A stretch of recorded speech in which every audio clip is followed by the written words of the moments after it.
2024 is definitely here, and it's volatile. The Nasdaq 100 dropped almost 2% today. The S&P 500 down 0.5%. This is the first trading day of 2024. Are we in for a larger stock market crash to come?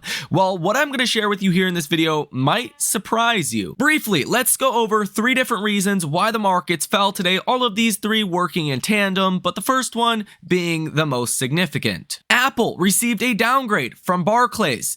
Barclays now says Apple will underperform the S&P 500 over the next 12 months, and they give Apple a $160 price target, largely citing iPhone 15 sales have been very weak, and they also expect the services side of Apple's business to slow down due to regulatory issues. So Apple dropping 4%, well, that's not great for stocks. And it did have this algorithmic effect where algorithms started to just sell other big tech names, driving the index down more because Apple was down. You could also make an argument that if Apple just got downgraded, what's to stop Microsoft, Amazon, Google, or other names from also getting downgraded? So a little bit of that sell first, ask later mentality definitely took place today. The second reason why stocks were down today is the series of Japanese earthquakes that have taken place over the past 48 hours. This has caused a lot of damage, and when there's damage caused, it has implications for our markets as well.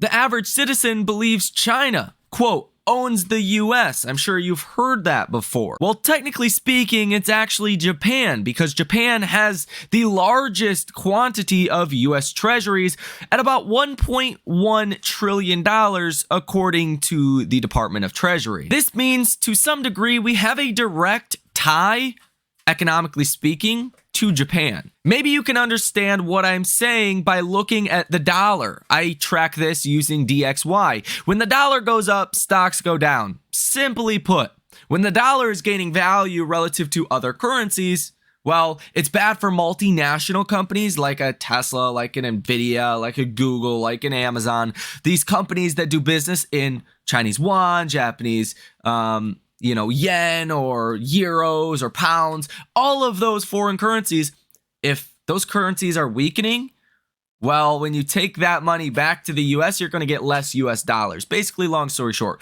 So when the dollar rises, stocks fall. This was the period of time in 2022. From about here until here. All of this was 2022. The dollar rallied about 20%. Stocks did poorly. What happened in 2023? The dollar came down quite a bit.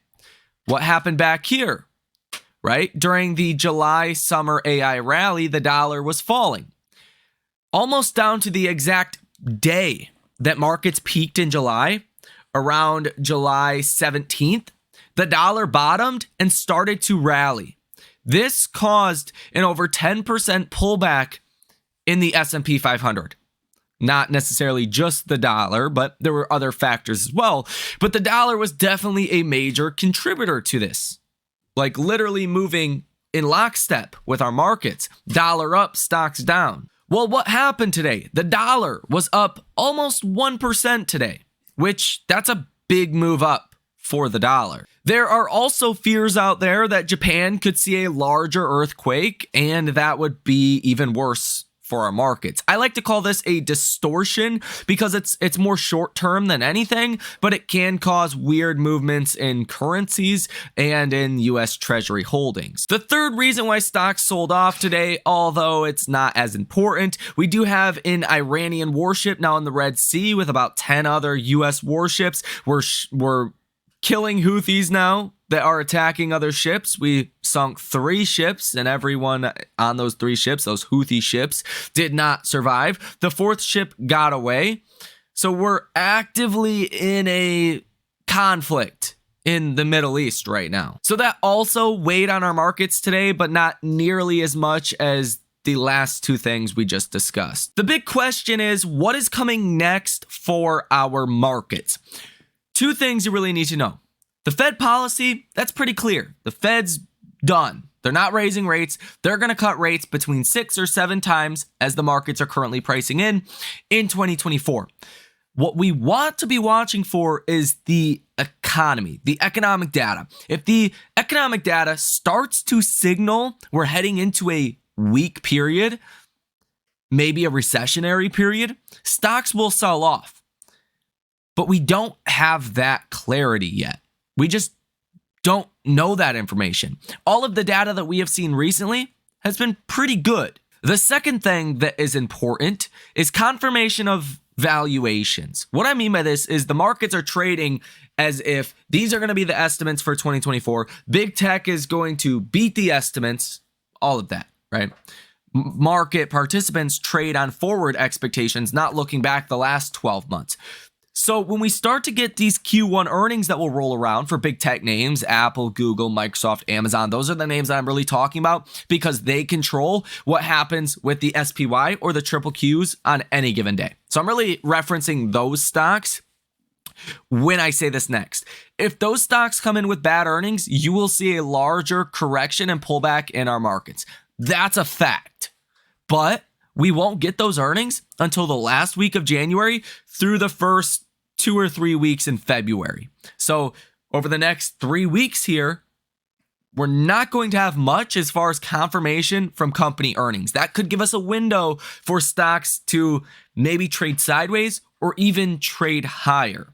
And yes, I'm even referring to big tech. But the most likely outcome, in my personal opinion, is we actually do fall. I'm not expecting this rally to continue. I think we could pretty easily fall back to the July highs, potentially July highs. That would be about 455 on the SPY.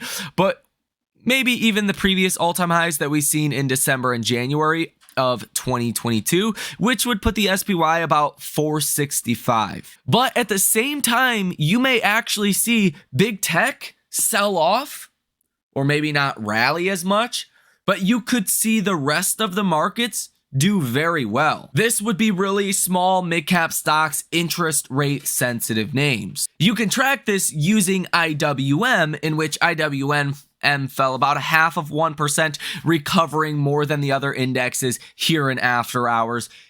You're likely to see this continue. I think the IWM small caps are going to massively outperform the SPY, the triple Qs, big tech here in the next year. You also did see a rotation today as well. Let me know if you picked up on this. Healthcare went crazy today. I mean, absolutely bonkers. Johnson & Johnson up 2%, AbbVie up 3%, CRISPR up about 6%, PFE, Pfizer up about 3.5% as well. There was a lot of money that went into healthcare today that left big tech. I expect these rotations will continue. The IMF chief today, IMF stands for International Monetary Fund, says the Fed is definitely achieving a soft landing. Nick Timmerhouse shares today with us, widely seen as the Fed's mouthpiece, the New York Fed's measure of underlying inflation, the multivariate core trend rate, ticked down to 2.3% in November from a downwardly revised 2.4% originally reported as 2.6% for October. This was the lowest reading since the end of 2020. What I think is most exciting as well, we got that end of the day rally today, really the last 10 minutes of trading. That's because of the MOC imbalance. MOC stands for market on close. So all of these orders come together the last 10 minutes of trading at 3:50 p.m. every single day, Eastern Standard Time, and they try to get filled. Now, whatever that imbalance is, we get reported on. So today it was $7.4 billion to the buy side.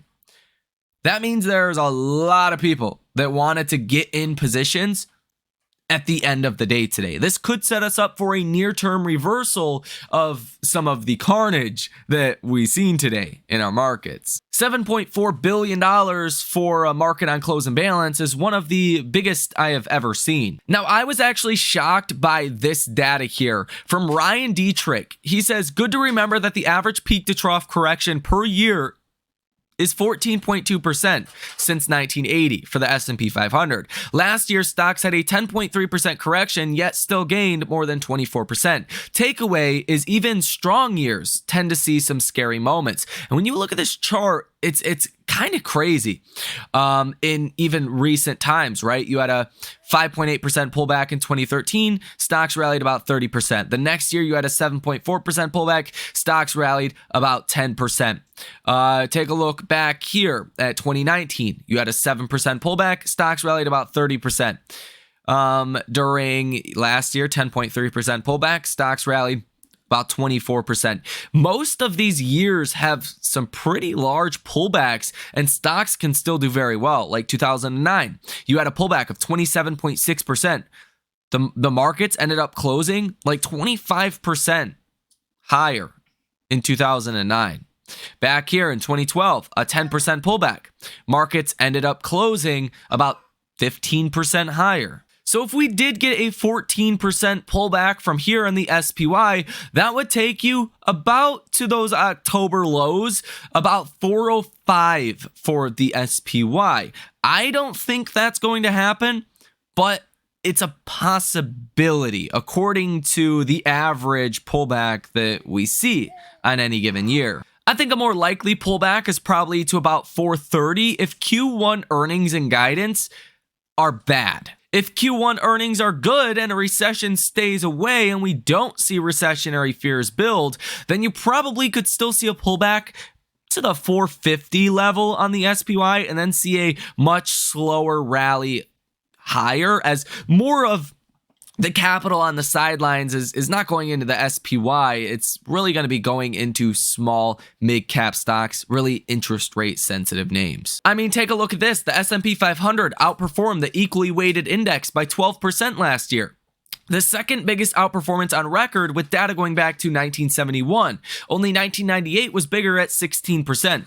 Theoretically, you could see the SPY fall 12% just to align with where equal weighted stock performances are. I mean, that's another big reason why I think the SPY might decline, aka big tech, and the rest of the markets, equally weighted stocks, might do actually pretty well. Tom Lee says 50% of a rally could be coming for IWM next year for small and mid-cap stocks. He says that every month of 2024 could be positive for those names. Tomorrow, we will get ISM manufacturing PMIs. You're expecting this to actually improve from 46.7 to 47.1, and you are going to be getting JOLTS job openings, expecting that to be 8.85 million from 8.73 million last month. So job openings are actually a great sign that the economy is probably doing well. Think about it like this. If Dollar General is looking to hire 5 employees, well, they're going to have 5 job openings. If Dollar General is looking to hire 5 employees, they probably are seeing good business and people are probably spending a lot of money.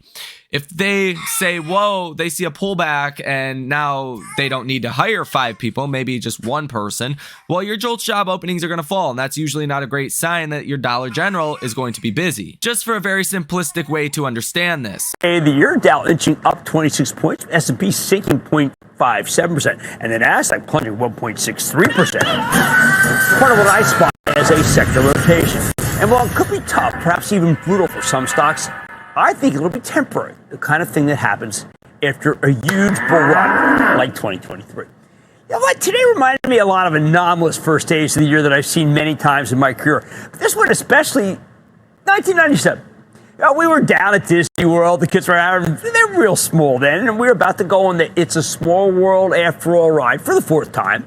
I was at the lone phone booth fighting parents and children who wanted to make urgent calls, and I was in full-on panic mode, screaming at the traders in my hedge fund office about the first day action. All the cyclicals they were running like they was Armco Steel, Bethlehem Steel, Reynolds Metals, Phelps Dodge, and they were going crazy to the upside. And there I was stuck, waiting for a boat to come by so we could slide in and sing, "It's a world of laughter, a world of tears. It's a world of hopes, and a world of fears." Naked, without a cyclical in the darn portfolio. I was missing everything. Unlike the canned Small World, this was a real performance, the performance of a lifetime, and one without me in any sort of role. Just like today, when the snacks, Calanova, the Pop-Tarts Bowl, where dreams come true, the cereals, General Mills, Sweeties, drug stocks, J&J, forget the towel cases, and Merck, all scorching. This time I was upstairs at the New York Stock Exchange, missing everything again, the performance of a lifetime. Although at least my travel trust owned the trusty Procter & Gamble Corporation. Now, it didn't take long back in 1997 before the entire cyclical move collapsed. That first day move was doomed to report. Doomed when once we started some of those weaker quarters, we got the numbers causing the whole move to reverse and then some. Hey, look, I'm not saying the food and drug stocks have definitely already peaked out here, but I do know that the first days of the year are tales of nothing. All you know is that some people believe the great runs in the Magnificent Seven can't continue, at least for now. I actually agree. And others want to buy the beaten down pharma and food stocks. Not so much. Jim Cramer says Wall Street may now be seeing a secular rotation as some investors doubt that the Magnificent Seven stocks will continue their runs, instead buying up stocks that have steep declines such as food or pharmaceutical names. According to my crystal ball, people will take profits in the best of the best, the ones that have defined this market. Yes, the Magnificent Seven and friends, as well as the richly valued software enterprise names.